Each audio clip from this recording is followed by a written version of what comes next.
తలా ఉడిస్తే మీరు పెడతారు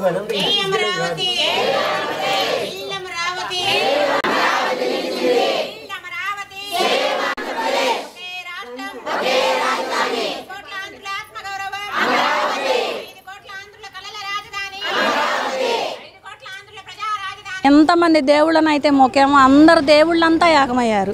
ఎన్ని పార్టీలు అయితే ఉన్నాయో అన్ని పార్టీల వారు ఏకమయ్యారు. కానీ ఆయన పెట్టిన ప్రతి ఒక్క వర్గం వాళ్ళు ఏకమయ్యారు. అందరు కలిసే ఆయన పక్కకు పంపించారు. ఇప్పుడు వచ్చిన పార్టీ ఖచ్చితంగా అమరావతిని కట్టి తీరిద్ది, రాష్ట్రాన్ని బాగు చేసిద్ది అనే పూర్తి నమ్మకం మాకుంది. ఇప్పుడు చంద్రబాబు నాయుడు గెలిచారు కదా, ఇప్పుడు మీరు ఆనందంగా ఉన్నారు?